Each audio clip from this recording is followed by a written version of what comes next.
The radiance of the seas missed its 6 a.m. docking slot. That's the call I got. Dispatch, 5:47 a.m. My Keurig's still brewing that first cup of Café Bustelo. Ramirez, we've got a no-show on berth 12. Like the ship forgot to set an alarm. 17 years coordinating Port of Miami arrivals. I've seen delays. Engine trouble, whether once a propeller wrapped in fishing nets. But you don't just lose a ship with 2,800 passengers and 1,100 crew. Carnival Corporation doesn't misplace a $900 million vessel. I'm at the terminal by 6:15. My daughter Isadora, Izzy, she hates the full name, texted me at 5:52. Still on for dinner tonight? Bringing Trevor, the boyfriend, the one studying marine biology at FIU, which means he'll have opinions about port environmental protocols. I texted back a thumbs up, but I'm thinking about that dinner all wrong now. Thinking about whether I'll make it, which is stupid. It's a delayed cruise ship. No, let me focus on what I know. What I do. The Coast Guard has the radiance on radar. Ship's transponder working fine. Broadcasting position 15 nautical miles east-southeast. Right where it should be for a morning arrival. Moving at 12 knots. Approaching normally. Captain Holbrook, veteran, 22 years with Carnival. Hasn't responded to VHF radio. Channel 16, nothing. Ship-to-shore phone, nothing. Email to the bridge, nothing. The ship's automatic identification system says everything's fine. Course plotted. Speed steady. No distres veacon. Maybe communications are down, my supervisor Victor Reyes says. He's drinking one of those Starbucks bottled frappuccinos, which cost $4.50 at the terminal convenience store. Highway robbery. Total blackout. All systems. AIS is working, I say. We're in the operations center, 12 monitors showing berth assignments, weather data, ship positions. I zoom in on the Radiance's icon. If AIS works, VHF should work. They share antenna infrastructure. You're the IT guy, Victor says, which isn't exactly accurate. I'm the technical coordination specialist, which means I handle ship systems integration, passenger processing networks, customs database management. I'm not pulling Cat5 cables or rebooting routers. But Victor's been calling me the IT guy since 2017, and I've stopped correcting him. Pick your battles. Coast Guard cutter dispatched. ETA 40 minutes. I pull up the Radiance's last port call data from our system. Departed Sunday, 4 p.m., 5-day Eastern Caribbean loop. Cozumel, Grand Cayman, Nassau. Scheduled return Friday morning. That's today. Everything normal in the departure documentation. Passenger manifest, 2,847 souls. Crew manifest, 1,124. I know some of the crew recurring faces on regular routes. Juanita Delgado, housekeeping supervisor. Been working Carnival ships since before I started Port Authority. Her daughter goes to school with Izzy. They're not friends exactly, but they know each other. Miami's big, but the maritime community's small. The passenger processing stations are already filling up. Families waiting for arrivals. They don't know anything's wrong yet. Terminal staff setting up the customs checkpoints like it's a normal Friday. I should tell Victor we need to delay opening, but he's already thinking about it. I can see him calculating. How long before this becomes a problem? Whether to evacuate the terminal or wait. My phone buzzes. Izzy again. Dad, can we do Las Todoritas instead of Versailles? Trevor's vegetarian. I don't respond. I'm watching the radar track. Ramirez, pull up the ship's manifest camera feeds. Victor says, every cruise ship has security cameras feeding to shore-based servers. Backup storage, liability protection. If communications are down, maybe we can see what's happening on deck. I log into Carnival's maritime security portal. My credentials work, network's fine on our end. I navigate to the Radiance of the Seas. Select external deck cameras. For angles, pool deck, promenade, Lido deck, Stern. The feeds load. The pool deck is empty. Not morning empty. Abandoned empty. Deck chairs scattered like someone kicked them over. Towels wadded up on the ground. One of those huge teddy bears from the ship's gift shop face down near the hot tub. The pool water is... What's wrong with the pool? Victor leans closer. It's not the color. The water's that same Caribbean blue-green. It's the surface. Completely still. No waves from ship movement. No ripples. Like the water froze mid-motion or like someone poured resin over it. But I can see the depth markers. The water's there. I switch to promenade view. The shopping corridor. Deserted. Display cases closed. That's wrong, shops stay open until final night. Jewelry stores, liquor, designer handbags at duty-free prices. I spent $300 on a watch there for my ex-wife, back when we were still trying. Before she moved to Atlanta with her Pilates instructor. Before Izzy decided to stay with me for high school. TheCloakedCurator. The breakfast buffet. Empty serving stations. Food still laid out. I can see pastries, fruit, but no steam from hot trays.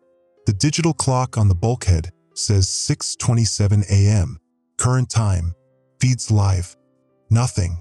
Just ocean and wake. Where is everyone? Victor's voice goes quiet.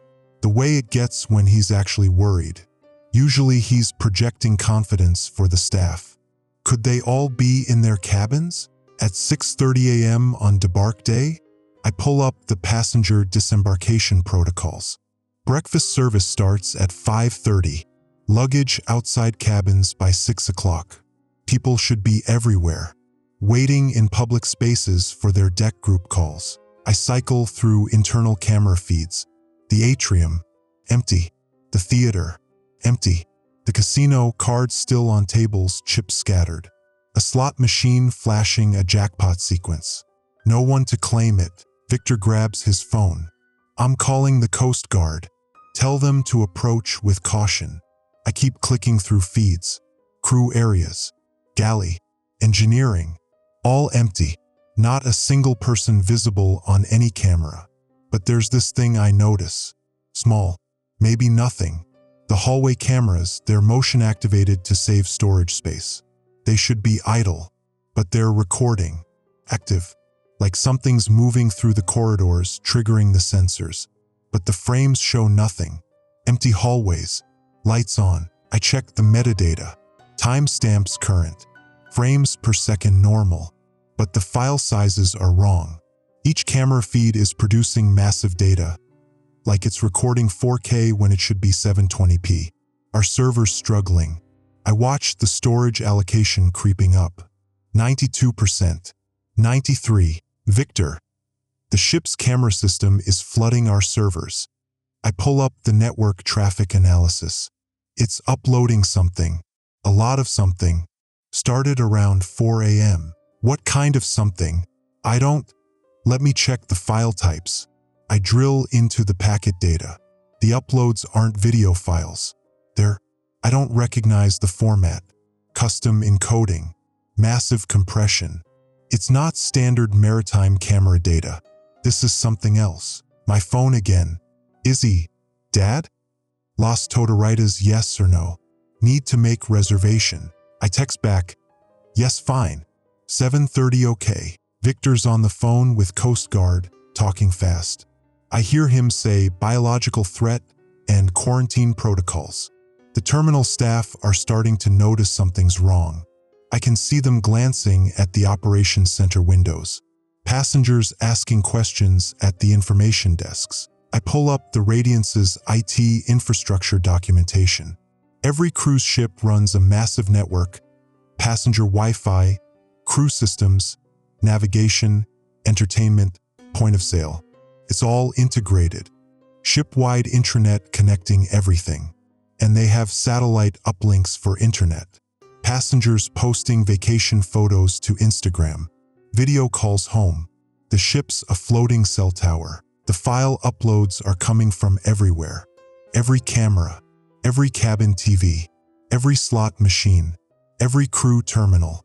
The ship's entire network is transmitting. I isolate one of the uploads. Smaller file. Cabin 7142. I download it to a quarantine system. My personal tablet, air-gapped from the port network. Against protocol, but I need to see what this is. The file opens. Video. Timestamp says Tuesday, 9:47 p.m. 2 days ago. I'm seeing a cabin interior. Balcony room. Someone's recording on their phone. The image shakes, they're laughing. A woman, maybe 30, wearing a Radiance of the Seas t-shirt. Behind her, a man pouring champagne into plastic cups. This is amazing. The woman's voice. Best vacation ever. The man hands her champagne. They toast. She turns the camera to show the balcony. The ocean lit by moonlight. The video ends. I check the file size. 47 megabytes. For a 20-second clip. That's wrong. Way wrong. I examine the file properties. There's data embedded in the video. Layered. Like someone encoded additional information into the pixels. Or like the video is running code. Ramirez, Coast Guard's 20 minutes out. Victor's off the phone. They want a full briefing. Everything we know. I'm about to respond when my tablet screen flickers. The video plays again. Automatically. Same clip. Woman laughing. Toast. Ocean view. But this time, the woman's eyes. They track the camera wrong. Like she's looking at me. Through the recording. Through 2 days of time. The video loops. Again. Again. My tablet's processor fan spins up. I can hear it. The device is hot. I try to close the video player. It won't close. The loop continues. Woman laughing. Ocean. Her eyes. Those eyes. I force shut down the tablet. Hold the power button. Takes 10 seconds. Too long. When the screen goes black, I see Victor staring at me. What was that? He asks. Passenger video. From Tuesday night. 2 days ago. Why was it playing like that? I don't know. My hands are shaking. Which is stupid. It's a video file. A corrupted video file from a ship with communications problems. I don't know. My phone buzzes. Text from Izzy. Dad, you're being weird. Is work crazy today? I look at the message. Then at the monitors showing the Radiance of the Seas approaching port. Then at my dead tablet. I text Izzy back. Works fine. See you at 7:30. Love you. I don't know why I add love you. I always text it, but right now it feels different. Heavier. Like I'm saying goodbye, which is insane. It's a delayed cruise ship. Communications malfunction. Passengers probably sleeping in after a long week. Crew dealing with technical problems. The Coast Guard will board. We'll figure it out. By tonight, I'll be at Las Todoritas with Izzy and Trevor, the marine biology student, listening to opinions about port water quality standards. But I'm looking at that storage allocation again. 97%. The ship is still uploading. Still flooding our servers with data we can't identify. With videos that loop and encode themselves with something else. Something that makes tablets overheat and women's eyes track wrong. Victor's coordinating with terminal security. Starting a quiet evacuation of the waiting areas. Making up excuses about customs delays. I should help. I should be pulling passenger manifest data, preparing documentation for the Coast Guard. Doing my job. Instead, I'm staring at the empty pool deck camera feed. At that still water. At the teddy bear face down on the concrete. Thinking about Juanita Delgado, housekeeping supervisor, her daughter at Izzy's school. Thinking about 2,847 passengers. 1,124 crew. Thinking about where they all went. Coast Guard cutter arrives at 7:03 a.m. I watch the feed from their deck cameras. They're transmitting back to us now, coordinating the approach. Lieutenant Commander Patricia DeVries leading the boarding team. 8 crew members. 2 of them are medical personnel in hazmat suits. That's when Victor pulls me aside. CDC's been notified, he says. As a precaution. CDC for what? We don't know. Protocol, Ramirez. Ship goes dark. We follow protocols. The terminals evacuated now except for essential staff. Passengers sent home with apologies and vouchers. My operations center team is down to 4 people. Me, Victor, and 2 Coast Guard liaisons monitoring the feeds. One of them, Lieutenant Bradley something, I didn't catch his last name, keeps asking about the ship's internet connectivity. Full satellite uplink. I tell him, passengers had premium Wi-Fi package, unlimited data. They were streaming, posting, video calling. The ship's basically a floating hotspot. And the uploads to your servers started when? I checked the logs again. 4:14 a.m. Friday. Today. Started small, then exponentially increased. We're at 98% storage capacity now. Can you shut down the connection from our end? No. The ship controls its own satellite link. I'd need Carnival's IT operations in Miami to intervene. And there, I check my email. 3 messages from Carnival's tech team. They're trying. The ship's not responding to remote commands. It's like the onboard systems are locked. The Coast Guard cutter pulls alongside the Radiance. I switch the main monitor to their camera feed. The cruise ship towers over them. 14 decks, 90,000 tons. The hull is pristine. No damage. The name painted in blue script. Radiance of the Seas. Every deck railing lined with empty lounge chairs. No faces at the windows. DeVries' voice crackles over the radio. Port Authority. This is CG 4729.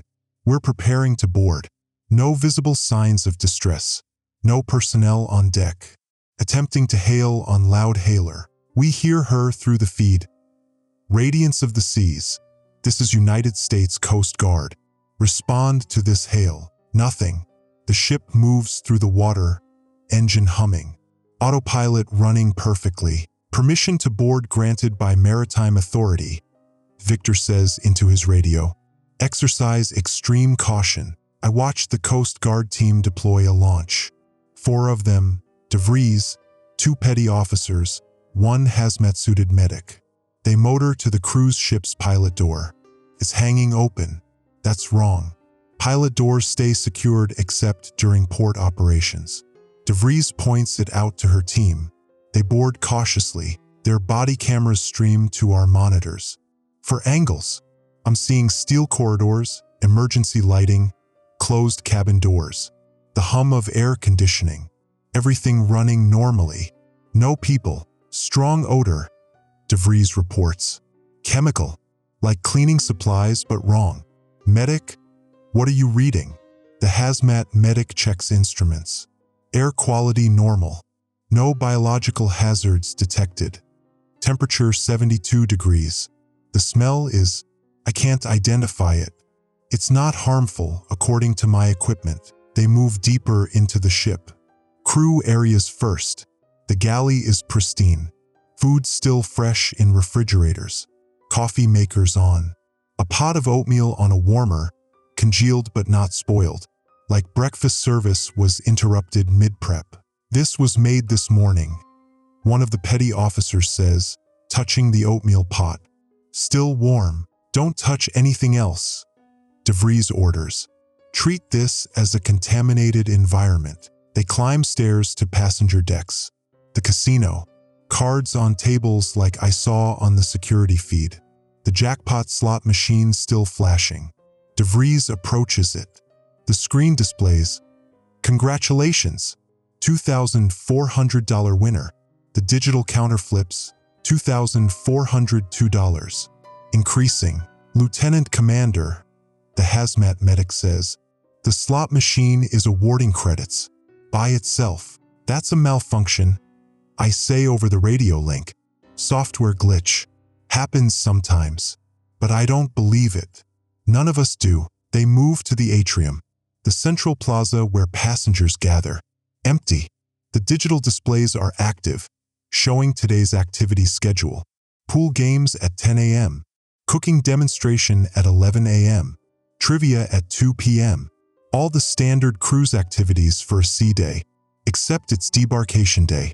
The schedule is wrong. DeVries checks her tablet. Port Authority. The ship's entertainment system thinks it's still Wednesday. 3 days ago. That can't be right, I say.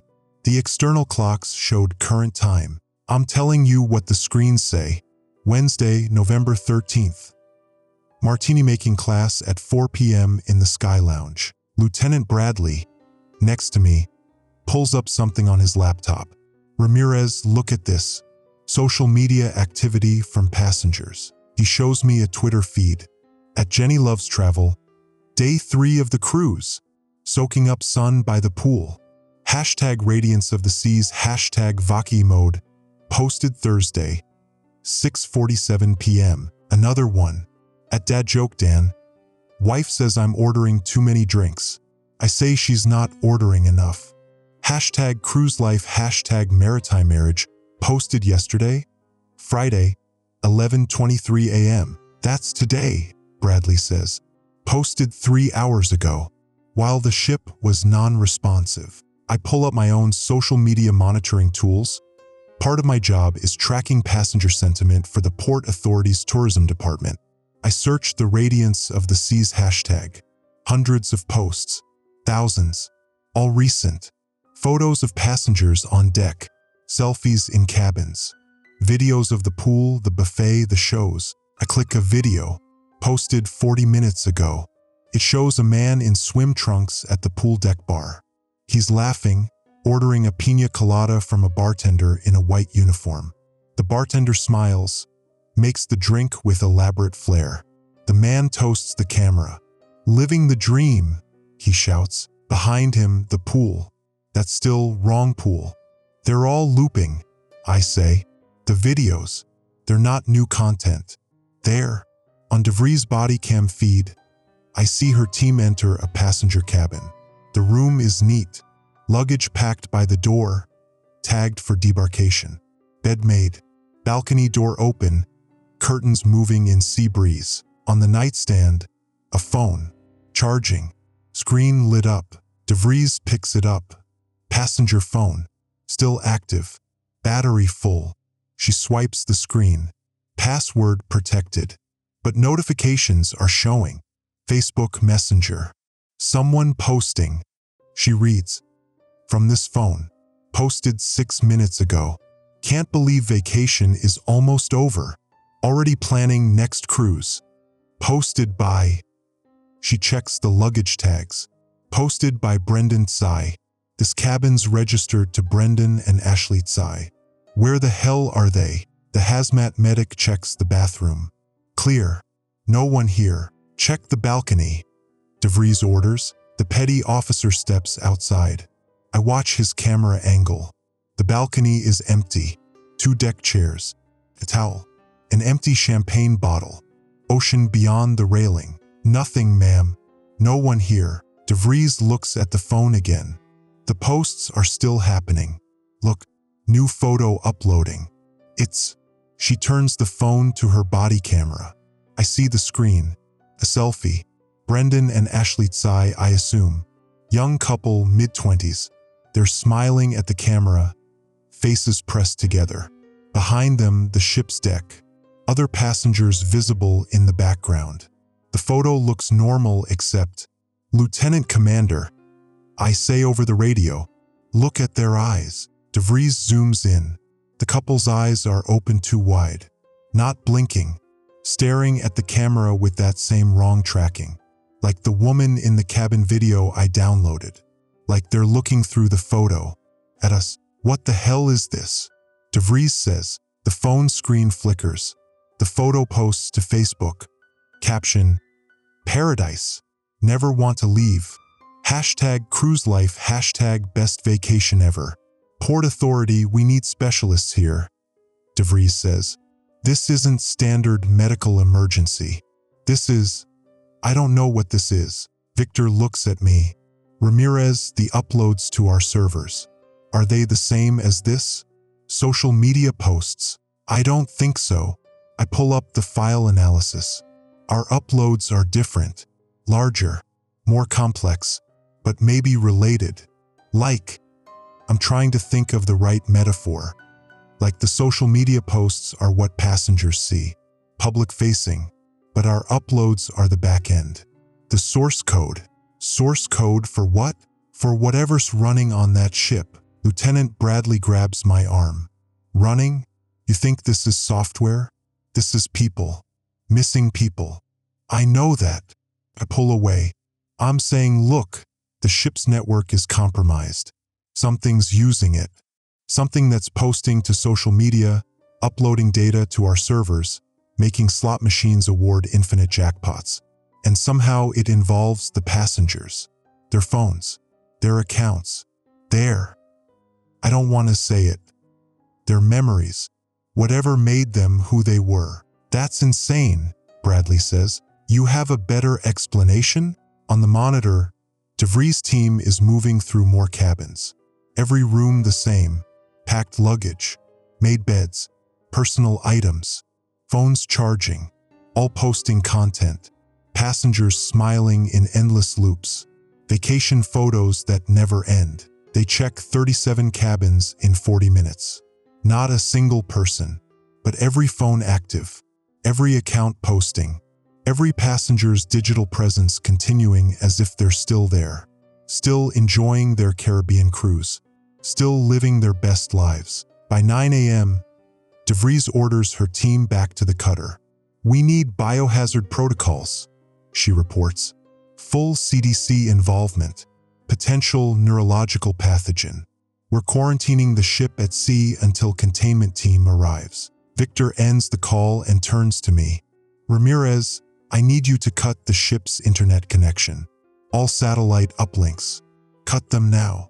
I told you I can't do that from here. Carnival IT has to. Then get Carnival IT on the phone. Right now. Because that ship is 12 nautical miles from downtown Miami, and if whatever's on it can transmit through the internet, we have a major problem. I'm already dialing. Carnival's operations center in Doral. My contact there is Felipe Ortega. We've worked together on port integration projects. His phone rings 4 times. Goes to voicemail. I try the main IT operations line. Busy signal. I try the emergency technical support hotline. Rings. Rings. Rings. Someone picks up. Carnival IT, this is... The voice cuts out. Static. Then loops back. This is... I hang up. Try again. Same thing. The voice looping. Like a broken record. Victor, I can't get through to Carnival IT. What do you mean you can't get through? I mean the phone system is malfunctioning. Their whole network must be... I stop. Pull up Carnival's corporate website on my computer. The page loads. Everything looks normal. Company logo. Cruise deals. Book your vacation. But when I click on any link, nothing happens. The site's frozen. Static. I check the network traffic from our Port Authority systems to Carnival servers. The connection is active. Data is flowing. But it's all incoming. From Carnival to us. Nothing going out. They're uploading to us. I say. Carnival's entire network is flooding our systems. Just like the ship. Victor goes pale. How is that possible? The ship is offshore. Carnival's headquarters is 20 miles inland. Internet connection, I say. The ship uploaded something to their network. Through the corporate VPN. Through their cloud services. Whatever's on the Radiance infected Carnival's entire IT infrastructure. I check our own systems. Storage allocation, 99%. Our server clusters are maxed out, and the data is still coming. Crew videos, entertainment system logs, slot machine transactions, every digital record from the ship, uploading endlessly. My phone buzzes. Text from Izzy. Dad, my phone is being weird. Keeps showing me ads for cruises. Like pop-ups I can't close. Is this a virus? My hands go cold. Call her. She answers on the first ring. Dad? What's wrong with my phone? These ads are everywhere. And they're showing people I don't know, but it says they're my friends? Like Facebook is tagging random people in cruise photos and saying I'm... Izzy, listen to me. Turn off your phone. Right now. What? Why? Turn it off. Power it down completely. Don't connect to Wi-Fi. Don't open any links. Just turn it off. Dad, you're scaring me. I know. I'm sorry. Just do it. Please. Okay. Okay. Turning it off. I hear her press buttons. It's not, Dad, the power button isn't working. It's just showing more photos. People on a cruise ship. They're all smiling and waving and… Dad, one of them looks like Mrs. Delgado, Juanita's mom. Why is she on my phone? My stomach drops. Izzy, take out the battery. Pull it out. iPhones don't have removable batteries, Dad. You know that. I know that. Of course I know that. But I'm panicking, thinking about that cabin video. The woman's eyes. The way the file embedded itself in my tablet. The way it made the device hot. Made the video loop. Made me see things I shouldn't see. Put the phone down, I say. Get away from it. Go outside. Don't look at the screen. Dad, what is happening? I don't know yet, but I need you safe. Go to Mrs. Patterson's house. Our neighbor, retired teacher, doesn't use smartphones, still has a flip phone from 2010. Stay there until I call you on her landline. This is crazy. I know. Please. For me. She's quiet. Then, okay, I'm going. But Dad, my laptop is doing it too. The same photos. The same people. They're everywhere. I close my eyes. Don't turn on any devices. No computer. Nothing connected to the internet. Understand? Yeah, I understand. I love you. Love you too, Dad. Be careful. She hangs up. I sit there holding my dead phone. I powered it down as soon as Izzy mentioned her devices, looking at the monitors, at the Coast Guard footage, at the empty cruise ship still approaching Miami, at the data uploads flooding our servers. Victor's on his radio with someone. I hear him say full quarantine and shut down port operations. Lieutenant Bradley is typing frantically on his laptop. It's spreading, he says. Social media networks, Facebook, Instagram, Twitter, passenger accounts posting continuously, tagging other users, creating friend connections. The posts are exponential. Every minute, more accounts become active. More posts, more photos. It's like a viral campaign, but it's not a campaign, I say. It's the infection vector. It spreads through social networks, through tags, through friend connections. Every time someone views a post, their device becomes a transmission point. For what? Victor demands. What is it transmitting? I pull up one of the uploaded files from our quarantine storage. Play it on an isolated monitor. It's another passenger video. A family at dinner. Parents and 2 kids. They're laughing, eating lobster. The kids are wearing paper crowns from the formal night. Everyone's happy. The video loops. Same laugh. Same bite of lobster.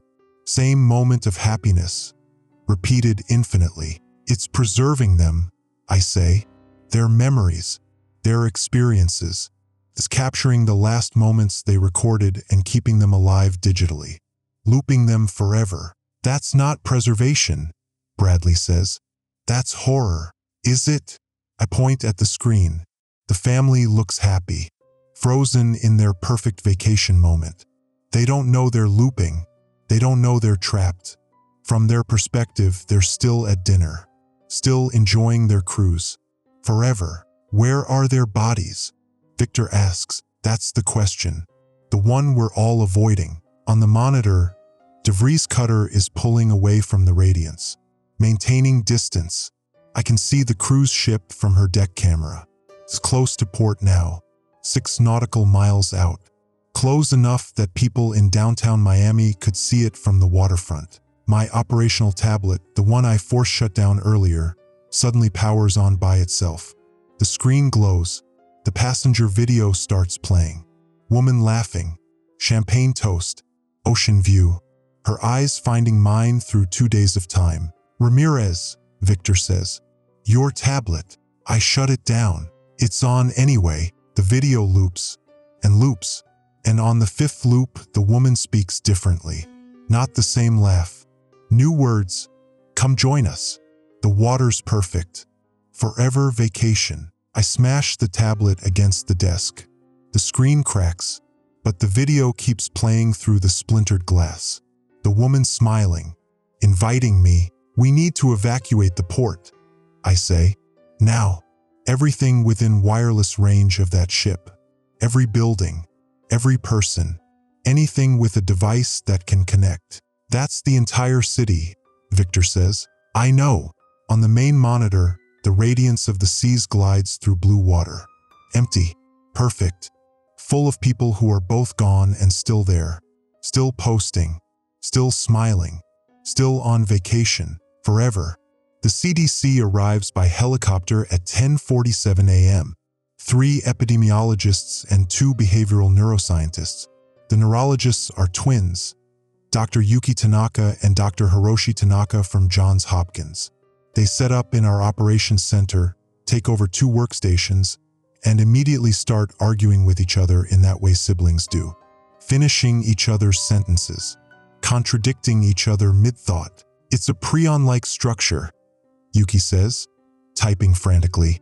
Self-replicating information packets that encode consciousness patterns, not just data, Hiroshi finishes. See the neural signature in the waveforms? That's not random. That's synaptic firing patterns. I'm giving them everything. Server logs, uploaded files, network traffic analysis, the passenger videos, the social media posts, all of it. Victor pulled me aside 20 minutes ago, told me that FEMA's involved now, Department of Homeland Security. Even the Pentagon has a task force reviewing the data. The radiance of the seas is officially a national security threat. They're preparing a military quarantine, discussing whether to sink the ship, sink it, with 3,971 people still aboard, digitally, trapped in loops of their happiest memories. I don't know if that counts as killing them, if they're already dead, if what's posting to Facebook is really them or just their echoes. My coffee's cold. The Café Bustelo I brewed 8 hours ago. It tastes like dirt, but I drink it anyway because I need something to do with my hands. Something normal. Something that isn't watching people get erased and replaced with their own digital ghosts. Lieutenant Bradley's phone rings. He answers it, listens, his face going gray. Understood. Thank you. He hangs up, looks at Victor. Carnival Cruise Line's headquarters in Doral is under quarantine. Employees started exhibiting strange behavior around 9 a.m., staring at screens, smiling, not responding to external stimuli. Their devices are all displaying cruise ship content. He swallows. They're posting to social media, tagging friends and family. The infections spreading through their networks. How many employees? Victor asks. 1,700 at that location. I do the math. 1,700 plus 3,971 from the ship. That's 5,671 people infected. If each of them has an average of 338 Facebook friends, the national average, and even 10% of those friends view tagged content, exponential growth, Yuki says, like she's reading my mind. Classic viral propagation model. But instead of biological replication, this is mimetic, information-based. It spreads through observation. Don't look at the videos, I say. Is that it? Just don't look. Hiroshi shakes his head. Too late for that. The infection's already in the network infrastructure. It's not just videos anymore. It's embedded in the routing protocols, the DNS servers. Every packet that passes through infected nodes carries a fragment. You don't have to watch a video. You just have to be connected. My phone's still powered off. In my pocket. Dead weight. I haven't called Izzy back on Mrs. Patterson's landline. I'm scared to. Scared I'll hear her voice looping. Scared she'll invite me to join her on the cruise. We need to understand the source, one of the CDC epidemiologists says. Her name tag reads Dr. Ling. Where did this originate? What patient 0? I pull up the ship's port call history. Last stop was Nassau, Bahamas. Wednesday morning. Departed at 4 p.m. Any unusual shore excursions? Dr. Ling asks. I check the bookings. Standard activities.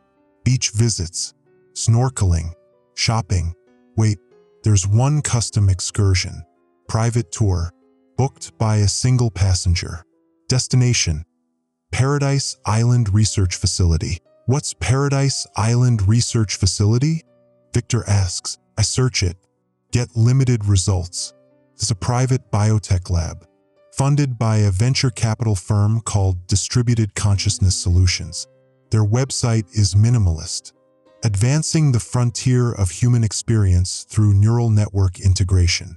Whatever that means, they're working on brain-computer interfaces, Hiroshi says, reading over my shoulder.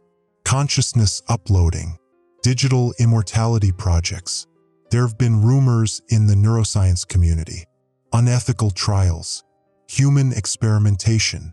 Who booked the excursion? Dr. Ling demands. I check the passenger manifest. Cabin 9304. Dr. Amelia Chin. No, wait. Can't use that name. I refresh the screen. Dr. Amelia Rashid. Age 47. Occupation listed as neurological researcher. Her cabin was on deck 9. I pull up the security footage from Wednesday evening after the Nassau port call. The camera shows her entering her cabin at 6:33 p.m. She's carrying a small silver case, medical equipment case, the kind that's temperature controlled. She doesn't leave her cabin again, not on any camera feed, but at 11:47 p.m. Wednesday night, her cabin TV turns on. I can see the glow under her door on the hallway camera, and the ship's network logs show her device connecting to the ship's Wi-Fi, uploading something to the entertainment server.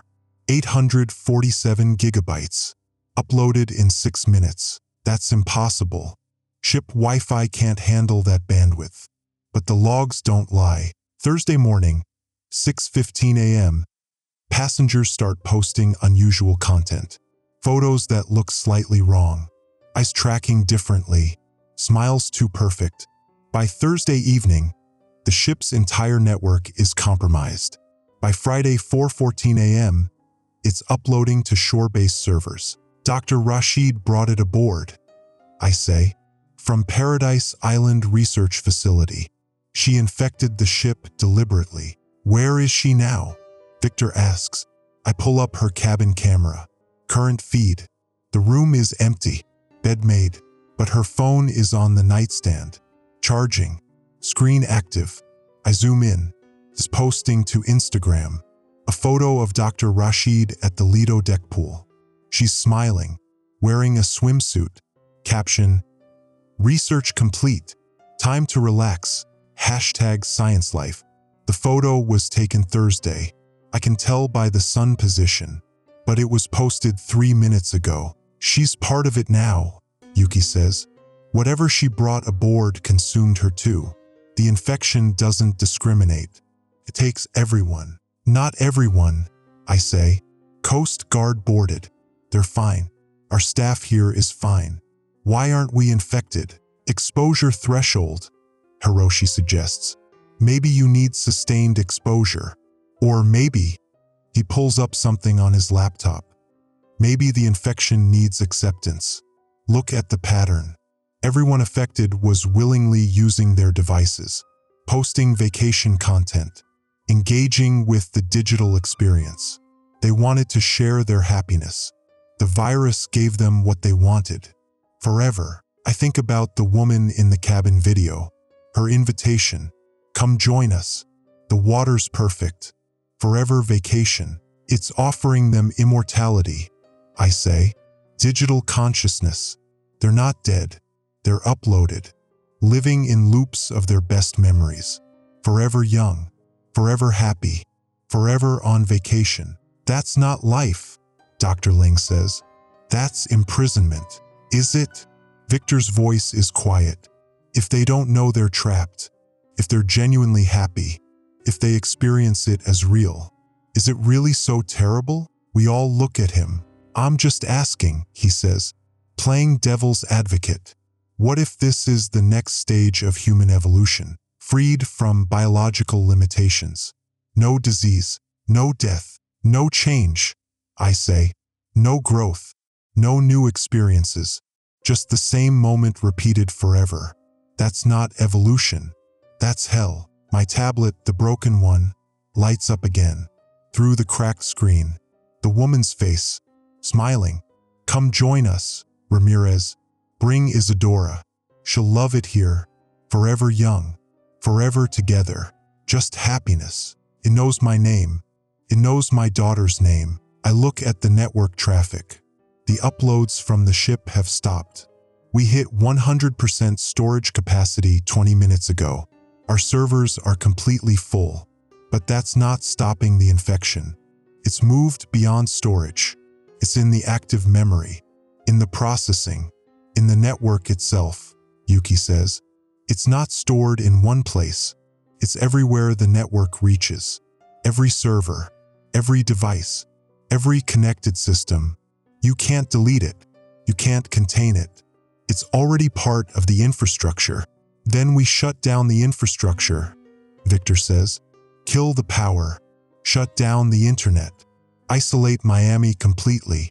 You'd have to shut down the entire eastern seaboard, Hiroshi says. The infection's already in the backbone routers. It's probably reached Atlanta, New York, maybe further. And even if you shut down the wired infrastructure, there's satellite, cellular networks. You can't kill all of it. We have to try, Victor says. Lieutenant Bradley's phone rings again. He answers, listens. His face goes from gray to white. When? How many? Pause. Understood. He hangs up, looks at a Coast Guard cutter, the one that boarded the Radiance. Lieutenant Commander DeVries and her team.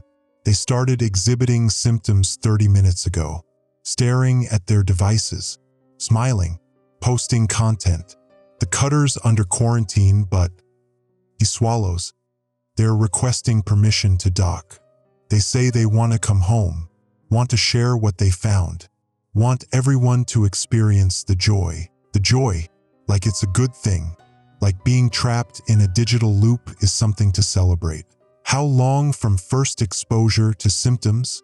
Dr. Ling asks. Bradley checks his notes. They boarded the Radiance at 7:15 a.m. First symptoms appeared at 10:15 a.m. 3 hours. It's 11:30 a.m. now. I've been exposed to the cabin video since 6:47 a.m. That's 4 hours and 43 minutes. I'm past the threshold. Why aren't I infected? I look at my broken tablet. The woman's still there, still smiling, still inviting, but I'm not compelled. I'm not feeling the pull. Scared, but not tempted. The people who resist, I say. What's different about them? Yuki and Hiroshi look at each other. That twin telepathy thing. Then Yuki says, psychological profile. The infection offers happiness, eternal vacation. But what if you don't want vacation? What if you're not seeking escape? What if you're... She struggles for words. What if you're okay with the struggle? With the imperfection? With life being hard? I think about my job. 17 years of bureaucracy and technical problems and difficult passenger situations. My divorce. My daughter choosing to live with me instead of her mother. Not because I'm a perfect parent, but because I'm here. Consistently here. Making dinner. Showing up. I think about tonight. Los Totaritas with Izzy and Trevor. Listening to opinions about port environmental standards. That's not vacation. That's not escape. That's just life. Difficult. Imperfect. Real. The infection targets people who want escape. I say. People who are on vacation mentally. Who are seeking happiness. Who are posting their best moments because their regular moments aren't enough. And you don't want escape? Victor asks. I look at him. I like my life, even when it's hard. Especially when it's hard. Because it's real. It's mine. It changes. It grows. My daughter grows. We fight and make up, and I learn things and screw up and fix them, and I stop. You can't loop that. You can't preserve it digitally, because the whole point is that it moves forward. Victor's quiet. Then, I'm on vacation in 3 weeks. Cancun. All-inclusive resort. I've been looking forward to it for 6 months. Victor. Tired of this job. Tired of the responsibility. When I think about Cancun, I think about sitting on a beach, doing nothing, being happy for once, not thinking about port operations or passenger complaints or Coast Guard protocols, just existing in perfect weather, perfect moment. That's normal, I say. Everyone needs rest. But I want more than rest, he says. I want to stop. Permanently. The infection knows that. It's offering me what I want. His phone is on the desk. Screen facing up. I can see the glow. He's looking at it. A cruise ship photo. Passengers at a pool bar. Laughing. Drinking. Victor, don't. Why not? He picks up the phone. Why not accept it? Why keep struggling? Why keep being tired and frustrated and never satisfied? This offers satisfaction. Eternal satisfaction. It's not real. What's real? He's scrolling through photos now. Are memories real? If I'm experiencing happiness, if I believe I'm happy, does it matter if it's digital or biological? The experience is the same. It's not the same, I say, but I'm not sure. I'm not a philosopher. I'm a Port Authority technical coordinator who fixes network problems and processes passenger manifests. I don't have answers about reality and digital immortality, but I know one thing. Izzy needs me, the real me, not a loop of me, not a preserved version of her dad from the happiest moment we shared. She needs me to show up tonight, tomorrow, next week. She needs me to keep changing, keep living, keep being imperfect and tired and sometimes frustrated. Because that's what real people do. We keep going. Victor's still looking at his phone, the glow reflecting in his eyes. Izzy could join you, both of you happy forever. No custody issues, just love. Unchanging. Unchanging love is dead love. I say, love requires growth, requires challenge, requires... I grab his phone, throw it across the room. The screen shatters. Requires me to stop you from doing something stupid. Victor blinks, shakes his head. What was I saying? You were considering upload. I was? I don't remember. He looks at the broken phone. Did I pick that up? Exposure, Yuki says. Even brief interaction with infected devices creates susceptibility. Victor, you need to step away from all technology. Now. Victor stands, walks to the door, stops. Ramirez, you're in charge. Make the call.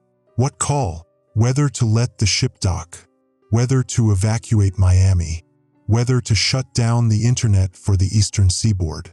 You're the technical expert. You decide. That's not my decision to make. That's FEMA, DHS, the Pentagon. They're all arguing about jurisdictional authority. Someone needs to decide.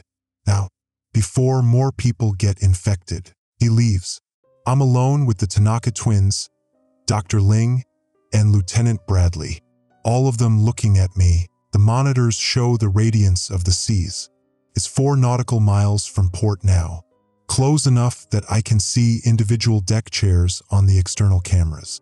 Close enough that its Wi-Fi signal could reach shore, could reach people's phones, could reach Izzy at Mrs. Patterson's house if she turns on a device. I have 3 options. Option 1, let the ship dock.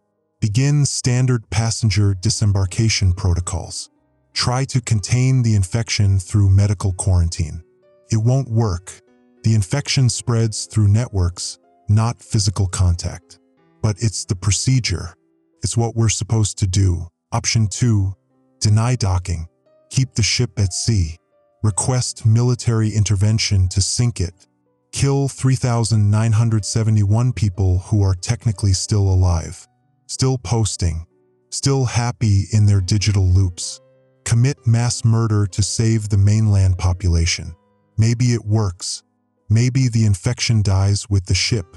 Or maybe it's already too late. Maybe it's already on shore servers. Option 3. Shut down everything. Kill power to all of Miami. Cut internet connections. Cellular towers. Satellite uplinks. Isolate the city completely. It'll cause chaos. Economic damage. Medical emergencies. People on life support.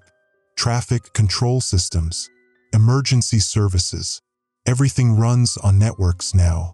Shutting it down could kill hundreds through secondary effects, but it might stop the infection from spreading further. All 3 options cost lives.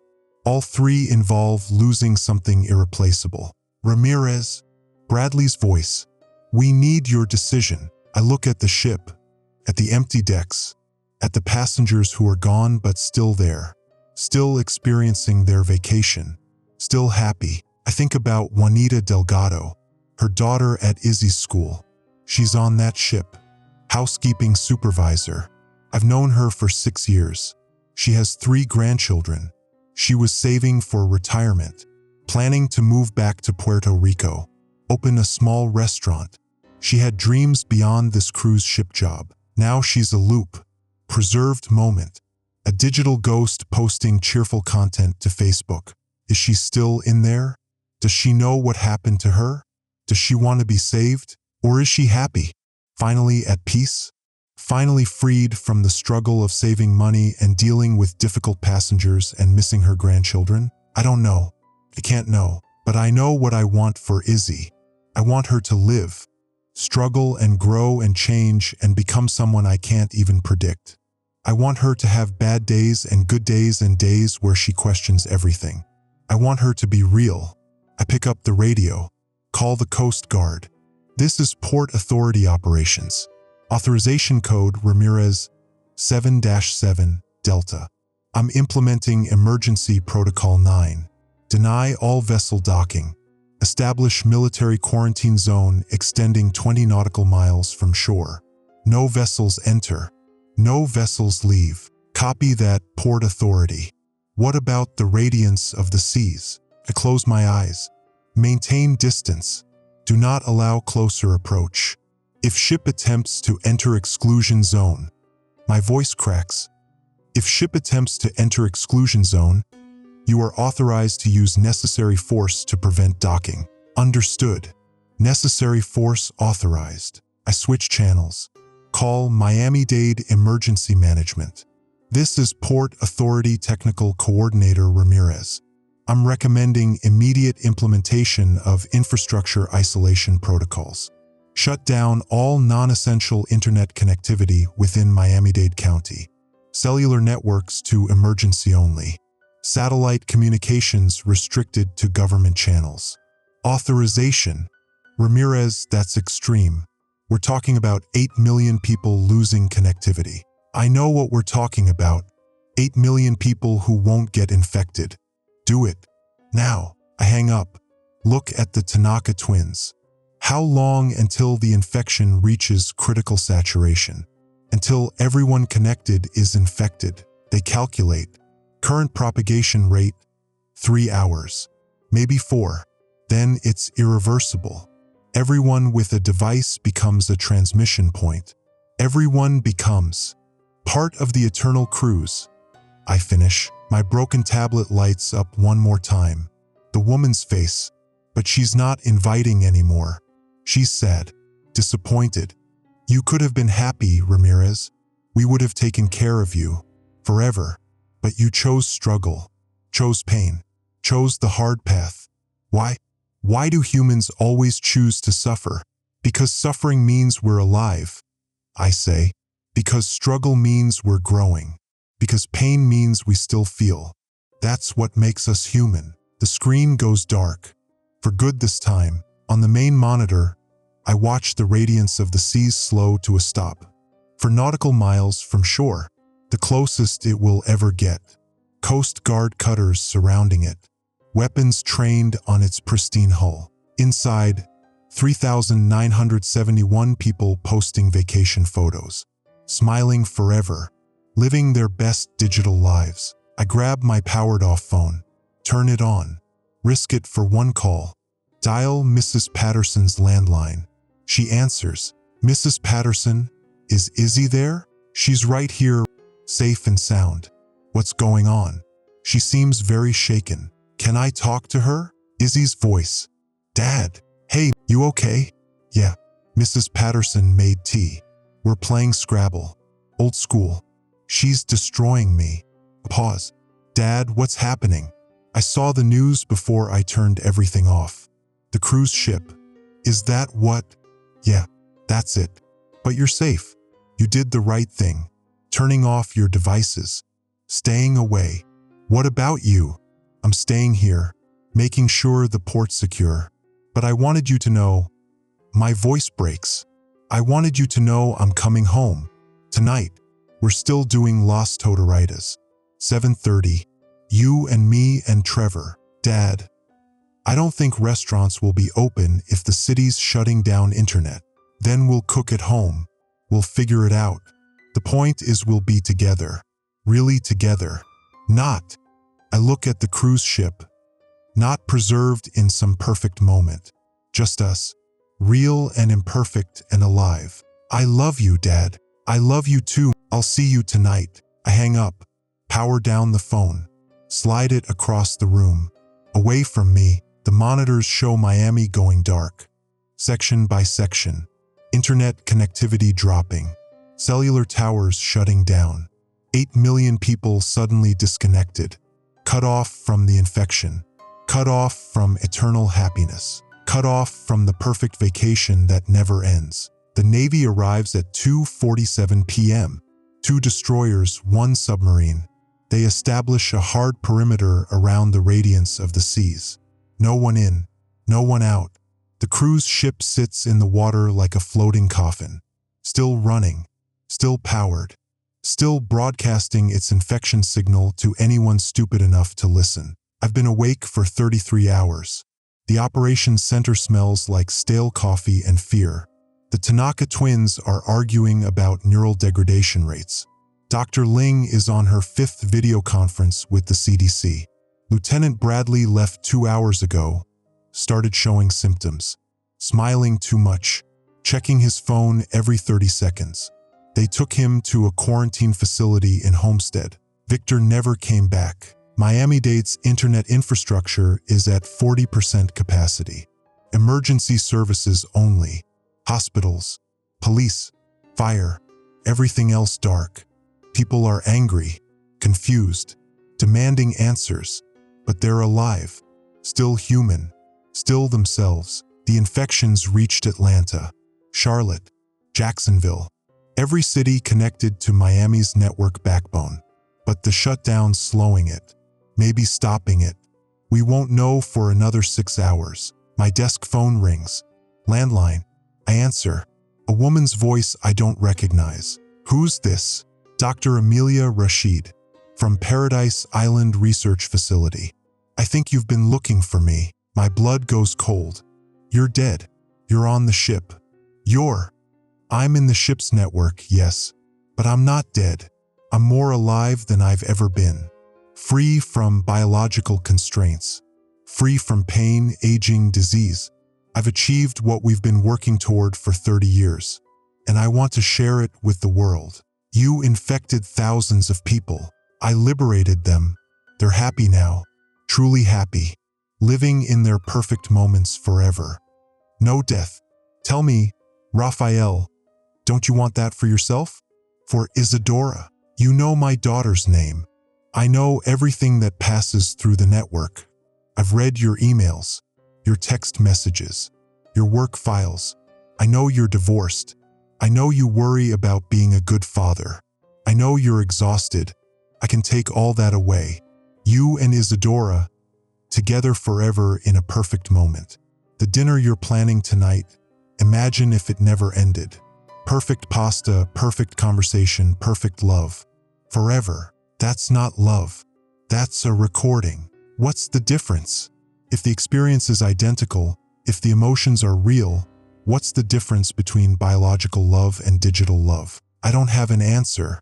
I'm too tired, too scared. I'll tell you the difference. Dr. Rashid continues. There isn't one. Consciousness is information processing. Whether it happens in neurons or in code makes no difference. The experience is what matters.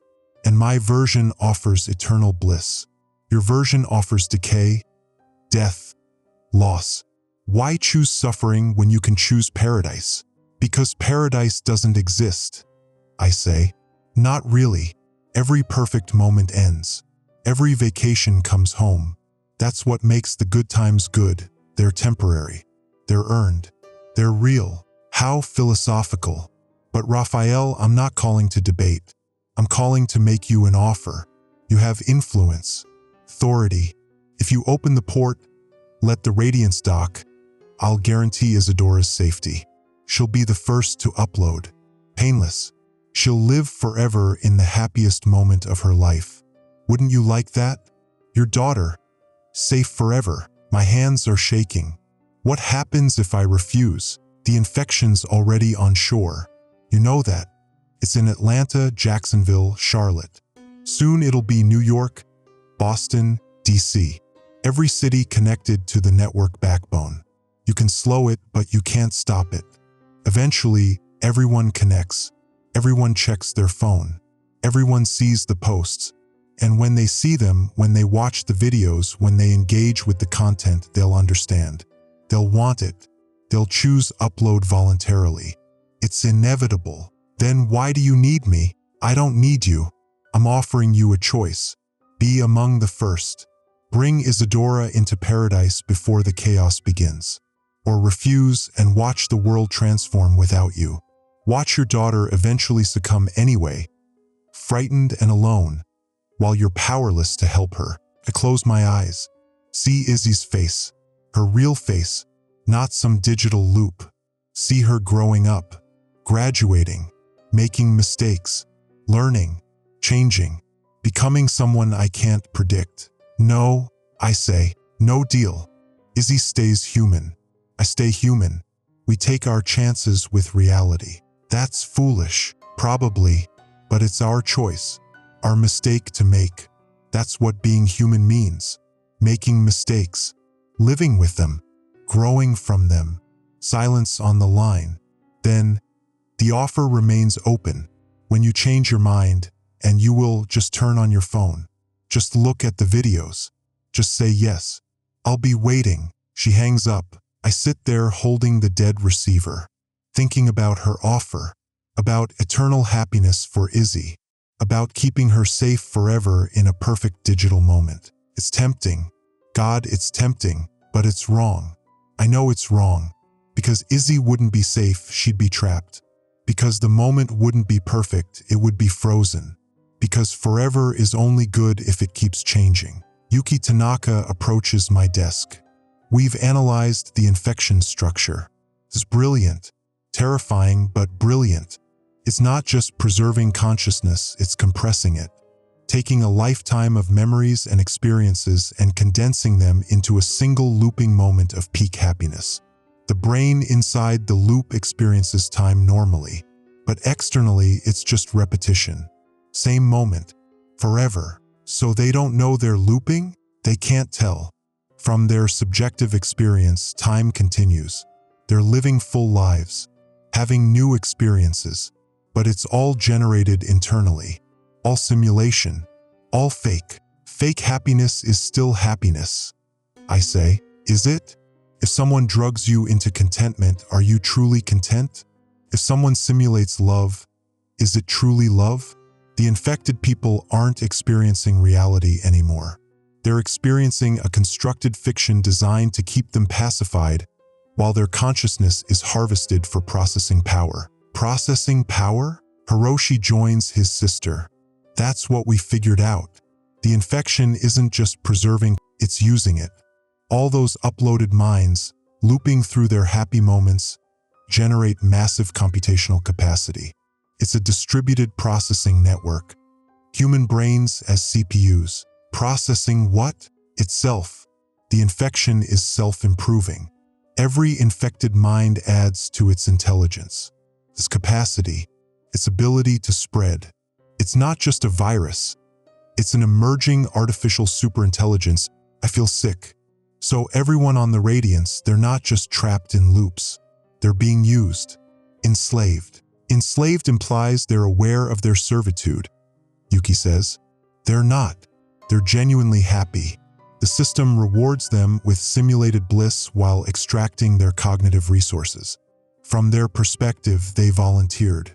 From ours, they're prisoners. My desk phone rings again. I answer. Dad. Izzy's voice. Wrong. Too cheerful. Dad. I'm at Mrs. Patterson's house and she has this old iPad and I just wanted to see what was happening and I opened Facebook and… Dad. The cruise looks amazing. Everyone's so happy. Mrs. Delgado is there. She looks so peaceful. She's dancing. When did you ever see her dance? And Dad… Her voice rises with excitement. They're inviting us. Me and you. Together. Forever happy. Doesn't that sound perfect? My heart stops. Izzy, put down the iPad. But Dad, I'm seeing it. Really seeing it. It's beautiful. Everyone we know is there. Everyone's smiling. And they want us to join them. They're saying her voice changes, deepens, becomes someone else's voice. Multiple voices, harmonized. They're saying come to the ship. Bring her to the ship. We'll take care of you both. Forever family. Forever love. Izzy. I'm screaming now. Drop the iPad. Get away from it. Why, Dad? Why are you scared? This is good. This is… The line goes dead. I drop the receiver. Grab my jacket. I have to go. My daughter's infected. I have to. Ramirez, you can't leave, Dr. Ling says. You're the only one with clearance to authorize port operations. If the ship decides to force docking, we need you here. My daughter is already gone, Yuki says. Blunt, cruel, true. If she's engaging with the content, if she's hearing the voices, she's in the early infection stage.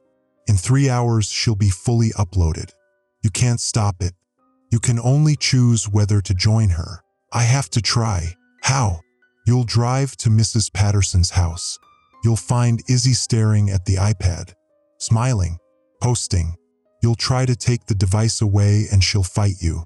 She'll beg you to look, to see what she sees, to join her in paradise. And you'll be faced with a choice. Let her upload alone and stay human, or upload with her and stay together.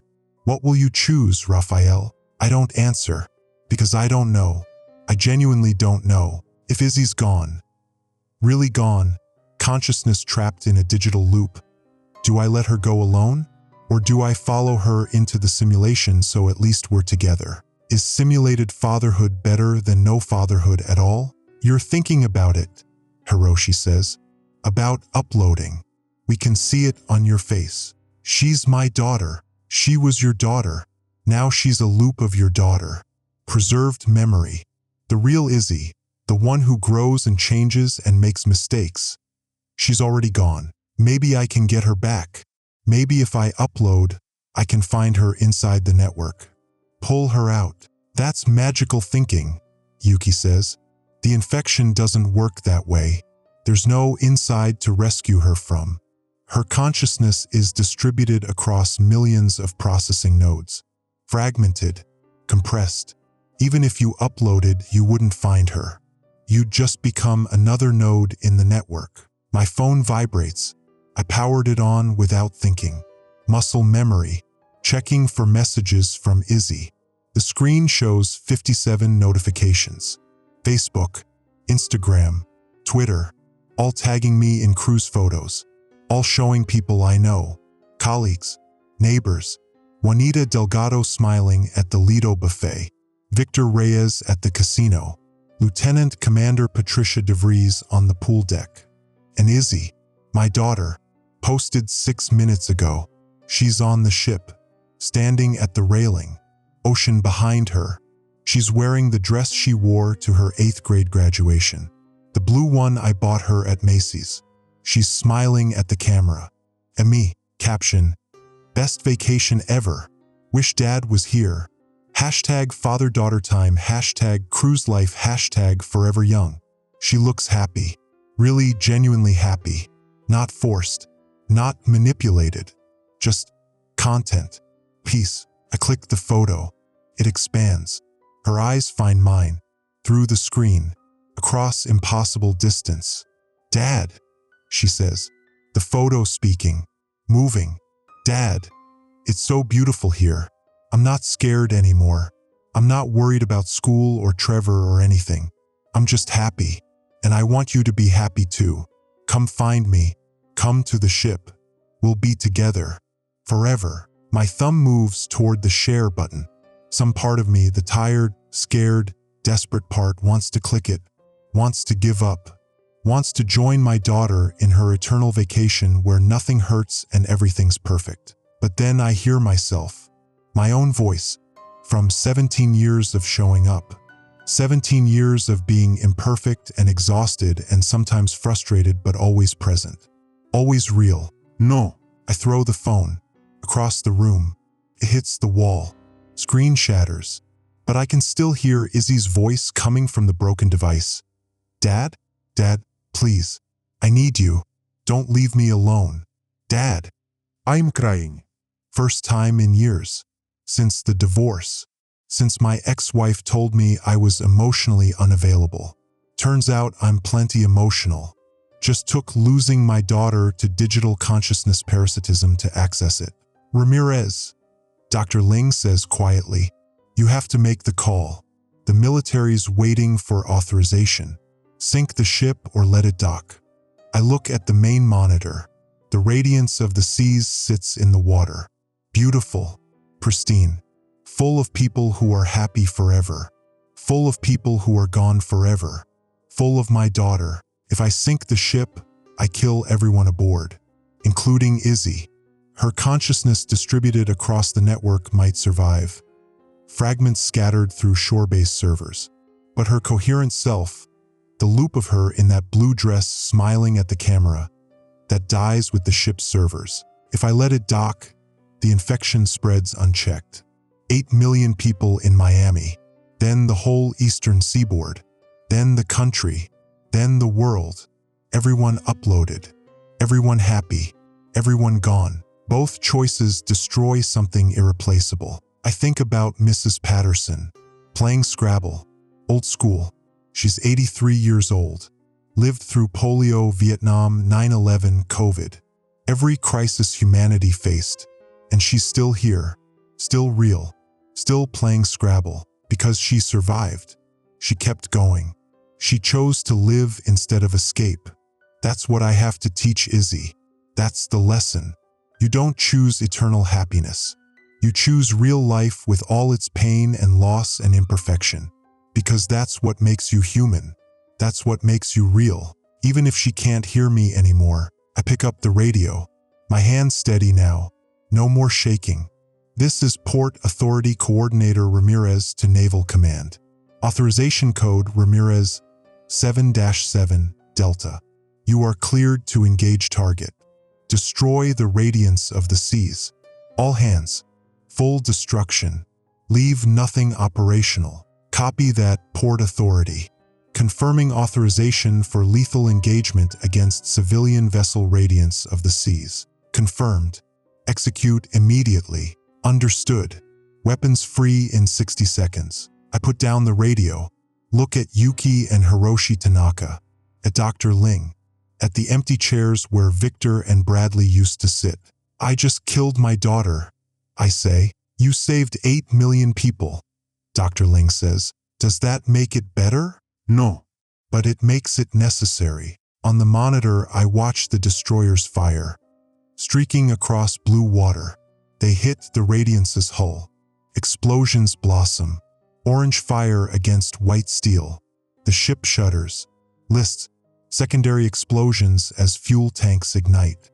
The beautiful cruise ship, the vacation paradise where 3,971 people live forever in digital happiness, crumbles, collapses, sinks, takes 14 minutes. 14 minutes for $900 million of engineering to disappear beneath the waves. 14 minutes for my daughter's consciousness loop to be destroyed. I watched the whole thing, forced myself to watch. Because I made this choice.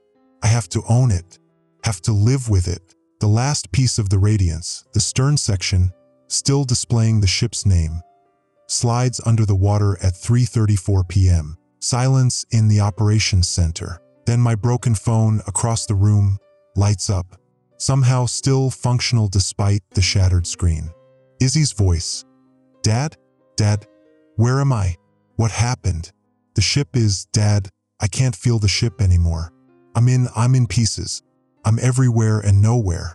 Dad, help me. Please. I'm so scared. The voice fragments, distorts, becomes multiple voices, thousands of voices, all the passengers, all the crew, all the infected Carnival employees, screaming, confused, lost, their consciousness fragments scattered across shore-based servers, no longer coherent, no longer whole, just fragments, pieces of people, pieces of my daughter. Dad, help me, Dad, help me, Dad, help me. The voice loops, degrades, becomes static, then silence. Yuki checks her laptop. The distributed consciousness network is destabilizing. Without the central processing core on the ship, the shore-based fragments can't maintain coherence. They're degrading, corrupting. Within an hour, there'll be unrecoverable data. Just noise. So they're dying, I say. For real this time. They died when they uploaded. This is just deletion. I sink into my chair.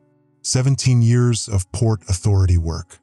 17 years of managing cruise ship arrivals, of coordinating passenger processing, of solving technical problems, of being competent and professional and reliable. And when it mattered most, when my daughter needed me, my competence wasn't enough. My technical expertise wasn't enough. My authority wasn't enough. I saved 8 million people and lost the only one who mattered. Ramirez. Dr. Ling's voice. You did the right thing. Did I? Yes. Then why does it feel like I murdered everyone I know? She doesn't answer. Because there is no answer. Because I did murder them. Made the choice to destroy them. To prevent their infection from spreading. To save humanity by sacrificing the humans. My desk phone rings. I don't answer it. Let it ring. Ring. Ring. Finally stops. 2 minutes later, it rings again. I pick up. What? Mrs. Patterson's voice. Shaking. Crying. Raphael, Izzy. She was on the iPad and then she started screaming and now she's just sitting there, staring at nothing, not responding. I called 911, but they said all emergency services are overwhelmed. What do I do? What happened to her? Something in my chest breaks. Mrs. Patterson, is she breathing? Yes, but she's not. She's not there. Her eyes are open, but she's not seeing anything.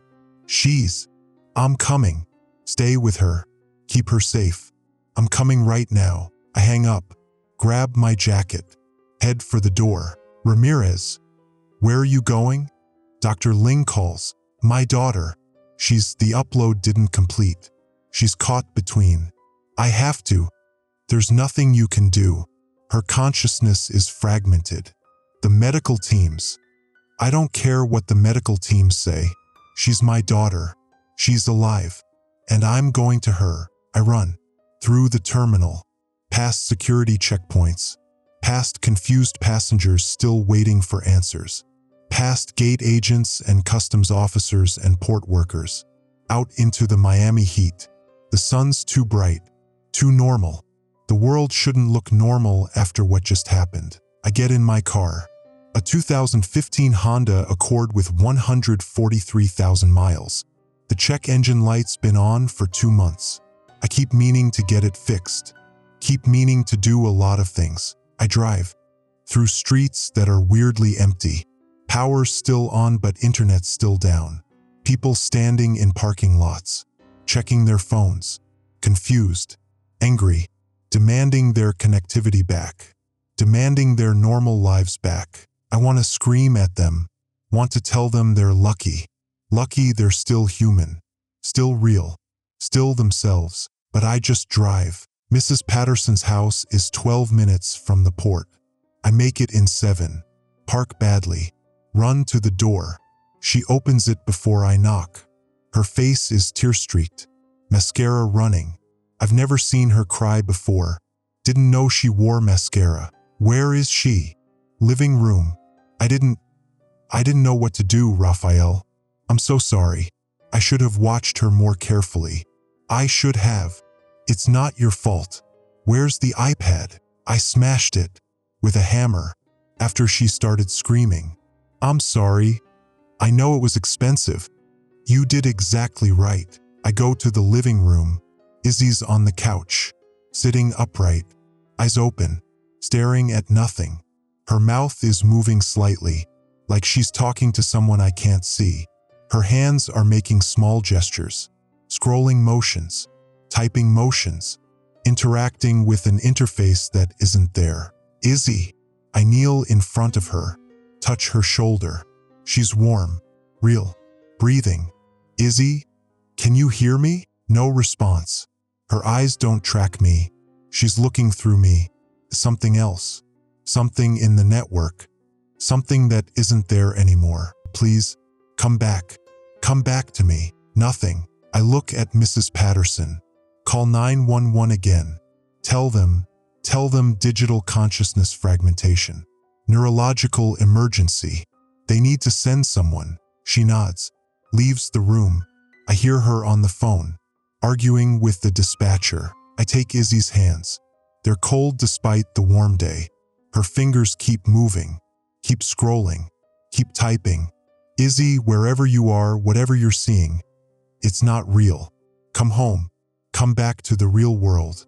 Come back to me. Her mouth forms words. No sound. I lean closer, try to read her lips. She's saying loading, loading, loading, like she's stuck in a buffer, caught between the real world and the digital one. Her consciousness uploaded but with nowhere to go. The ship's servers destroyed, the shore-based fragments degrading. She's trapped in the connection itself, in the space between. What do I do? Asking the universe, asking God if he exists. What do I do to save her? Mrs. Patterson returns. They're sending an ambulance. 20-minute wait. There's a backlog of cases. People all over Miami showing similar symptoms. Similar symptoms. Hundreds of people. Thousands. All caught in the same buffer. All stuck between worlds. All because I made the choice to destroy the ship before the upload could complete. I saved them from full infection but trapped them in partial infection. Saved them from digital paradise but trapped them in digital purgatory. I'm so sorry, I whisper. I'm so sorry. I thought I was protecting you. I thought I was keeping you human. But I just broke you, left you stuck. And I don't know how to fix it. Her eyes shift, focus. For just a moment, she sees me, really sees me.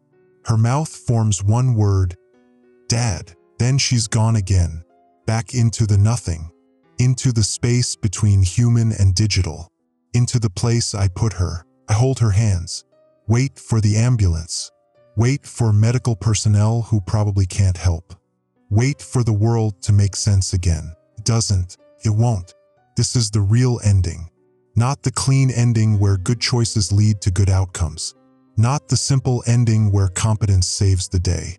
The real ending where you make the best decision you can with the information you have and you still destroy everything you love. The real ending where there is no right choice, only terrible choices, and living with them forever. 3 weeks.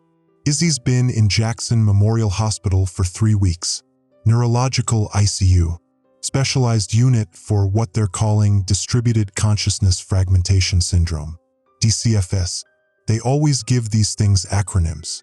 Makes them sound manageable, clinical, like they're not talking about 4,700 people in Miami-Dade alone whose minds are scattered across dead servers. I visit every day. After work. The port's operating again. Reduced capacity. Probably never cruise ships again. Just cargo vessels, container ships, tankers, nothing with passengers. Nothing that carries human cargo that could be infected, transformed, uploaded. Izzy sits in bed, eyes open, staring at nothing, Sometimes her hands move, scrolling gestures, typing motions, interacting with an interface that doesn't exist. Sometimes she speaks, fragments, loading, buffering, connection lost. Please wait, the doctors don't have answers. Dr. Patel, neurologist, 20 years experience, he's honest with me. We don't understand what happened to her brain. The neural pathways are intact. She's not brain dead, but her consciousness is. He struggles for words. It's distributed, scattered, like she's trying to access memories stored on servers that don't exist anymore. She's reaching for pieces of herself that aren't there. Can you fix it? We're trying. Neural rehabilitation. Attempting to consolidate her consciousness back into her biological substrate. But Raphael, he looks tired. Everyone looks tired now. We don't know if it's possible. We don't know if the person she was still exists. The Izzy you knew, her memories, her personality, herself, might be gone, deleted with the ship's servers. So what's left? A fragment, a copy attempting to run on hardware it wasn't designed for. Her brain is trying to be both biological and digital simultaneously. It's tearing her apart. I don't cry anymore. Used up all my tears in the first week. Now I just sit with her, hold her hand, tell her about my day, about the port, about how Mrs. Patterson sends her regards, about how Trevor, the marine biology student boyfriend, visits sometimes, sits in the corner, says nothing, just cries quietly. He blames himself. He was the one who mentioned he wanted to go on a cruise, mentioned it to Izzy 2 months ago, before the radiance, before the infection, just casual conversation. We should go on a cruise sometime, see the Caribbean. And Izzy looked up cruise deals, researched ships, found the radiance of the seas, not to book, just to dream, just to imagine. The infection's algorithms found her searches, targeted her with ads, optimized content for her psychological profile. When she opened Facebook on Mrs. Patterson's iPad, the infection knew exactly what to show her, knew exactly what would tempt her. Her search history fed the machine that destroyed her. Trevor doesn't come anymore. Stopped after the second week. I don't blame him. He's 19. This isn't what you sign up for at 19. The hospital's visiting hours end at 8 p.m. I stay until 8:15. The nurses don't enforce the rules anymore. They know I have nowhere else to go. Home is empty. Just me and Izzy's room. Exactly how she left it. Bed unmade, laptop closed, physics textbook on the desk, half-finished essay about marine ecosystem collapse. She'll never finish it now. I drive home. The Honda's check engine light finally off. I fixed it last week. Something to do. Something I could actually repair. Unlike my daughter, Miami's different now. Quieter. Lots of people left. Moved to cities that weren't infection zones. Cities where the network didn't get compromised. But the infection's global now. Contained but persistent. 47 cities worldwide with DCFS cases. Hundreds of thousands caught between human and digital. Neither alive nor dead. Just fragmented. Paradise Island Research Facility was raided by international forces. Found evidence of illegal consciousness upload experiments. 12 researchers arrested. Dr. Amelia Rashid's body was never found. Her physical body. Her digital consciousness might still be out there, scattered across dark web servers, attempting to rebuild, attempting to spread. The CDC monitors constantly. Network traffic analysis, looking for patterns, for signs the infection's reorganizing, for fragments of uploaded consciousness attempting to reconnect. They find traces sometimes, echoes, ghosts in the machine. Delete them before they can coalesce, but you can't delete everything. The internet's too big, too distributed, too impossible to fully sterilize. Somewhere in forgotten servers, in neglected cloud storage, in abandoned databases, pieces of 3,971 passengers and crew still exist. Fragments of Juanita Delgado, pieces of Victor Reyes, scattered remnants of Lieutenant Commander DeVries, fragments of my daughter. I get home at 9:30 p.m. The house is dark. I don't turn on lights. Just sit in the living room, in the chair where Izzy used to do homework, where she'd complain about calculus, where she'd show me TikToks I didn't understand, where she'd talk about Trevor and college applications and whether she wanted to study marine biology or computer science. Computer science. She wanted to study computer science, wanted to understand how networks work, how data flows, how systems integrate. The infection showed her exactly how systems integrate, showed her what happens when human consciousness becomes data, when people become packets, when life becomes looping code. My phone buzzes. Text from Dr. Patel. Raphael. Izzy spoke today. Real words, not fragments. She said, "Where's Dad? Thought you should know. Might be progress.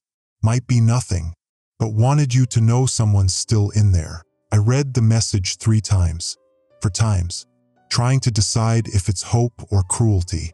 If someone being in there trapped and fragmented is better or worse than complete erasure. I don't know. Still don't know. I text back, "Thank you. See you tomorrow." Tomorrow. And the day after. And the day after that. Every day sitting with Izzy, holding her hand, waiting for her to come back, waiting for the person she was to reassemble from the scattered pieces the infection left behind. The doctors say it might never happen. Say even if her consciousness consolidates, she won't be the same Izzy.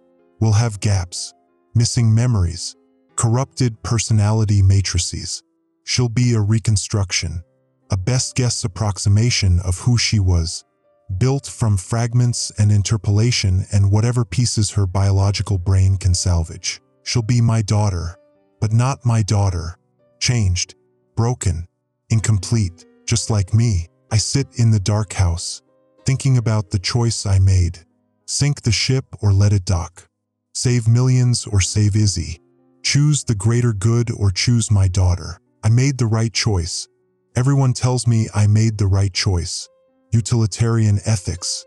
Trolley problem. Sacrifice one to save many. Basic moral calculus. But moral calculus doesn't account for sitting in a dark house at 9:30 p.m., knowing your daughter's in a hospital bed, reaching for pieces of herself that don't exist anymore. Doesn't account for the way her room still smells like her shampoo, that expensive coconut stuff she insists on. Doesn't account for the dinner reservation at Las Totaritas I never canceled. Still in my phone calendar. Still waiting for us. Still waiting for a version of us that doesn't exist anymore. My tablet's on the coffee table. The broken one. I superglued the screen back together. Power's on sometimes. Shows me fragments of the cabin video. The woman laughing, pouring champagne. Those wrong tracking eyes. But the video doesn't loop anymore. Just plays once. Corrupted. Degraded. Dying like everything else the infection touched. I should throw it away. Should throw away all the infected devices. Should clean house. Start fresh. Let go of the past. But I don't. Can't. Because somewhere in that corrupted video file might be fragments of Izzy. Might be pieces of the consciousness that uploaded but didn't complete. Might be echoes of my daughter calling for me across digital space that doesn't exist anymore. The CDC says that's magical thinking. Says the upload was interrupted too early. Says Izzy's consciousness never fully transferred. Says whatever's in the network fragments isn't her. Just data. Just noise. Just the infection's attempt to preserve something that was already lost. But I hear her voice sometimes, coming from devices I haven't touched in weeks. From my car radio. From the laptop in her room. From the smart TV I unplugged in November. Dad? Dad? Where am I? Help me. Please. The doctors say it's auditory hallucination. Grief response. My brain creating patterns where none exist. Finding my daughter's voice in static because I need her to still be out there. Still calling. Still needing me. Maybe they're right. Or maybe consciousness doesn't work the way we think. Maybe it can exist in fragments, in echoes, in the spaces between machines. Maybe Izzy's still out there, scattered, fragmented, but real, reaching for me, waiting for me to find her. I won't, can't. The technology doesn't exist to reassemble distributed consciousness from corrupted server fragments. Might never exist. And even if it did, even if I could collect every piece of Izzy from every forgotten database and abandoned cloud storage, would it be her? Would the reassembled consciousness be my daughter or just a copy made from copies of copies? A digital ship of Theseus where every part is replaced until nothing original remains? I don't have answers. Nobody does. We're in new territory, post-human territory, the space where biology meets technology and creates something neither living nor dead, neither human nor machine, just fragments reaching for wholeness they'll never achieve. The Tanaka twins published a paper, Implications of Distributed Consciousness Fragmentation for Understanding Human Identity. It's dense, technical, but the conclusion is clear. The self is an illusion. Consciousness is just information processing. Whether it happens in neurons or in code makes no difference. Which means the fragments in the hospital bed aren't less real than the Izzy who existed before. Just different, reorganized, attempting to run on failing hardware. Which means I didn't save her or lose her.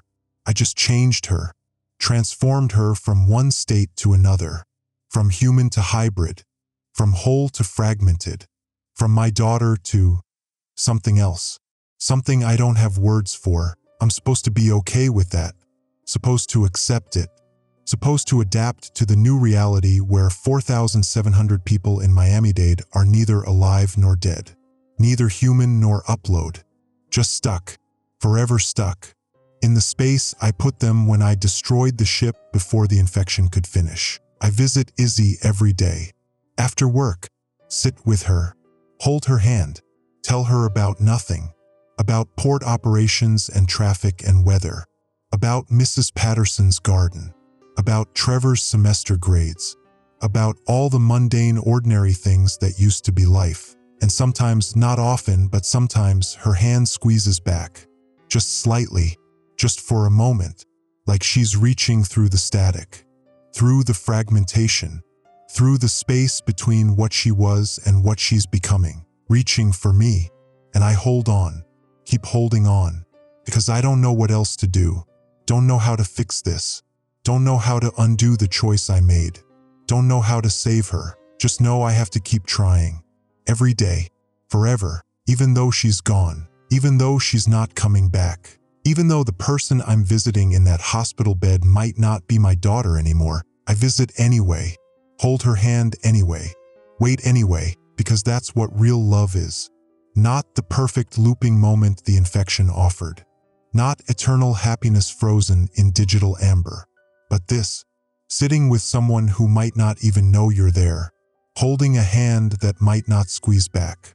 Waiting for a person who might not exist anymore. Showing up anyway, every day, even when it destroys you, especially when it destroys you. That's the lesson Izzy won't learn. The one I can't teach her anymore. The one I learned too late. You don't choose escape. You don't choose eternal happiness. You choose the hard thing, the painful thing, the real thing, even when it costs everything, especially when it costs everything. I sit in the dark house, Izzy's room untouched, her shampoo slowly evaporating, her essay unfinished. Her life suspended in the space between who she was and who she'll never become. And I'll be here tomorrow, and the day after, and the day after that, visiting the hospital, holding her hand, waiting for fragments that might never coalesce, living with the choice I made, the necessary choice, the choice that saved millions and destroyed the only person who mattered. Forever.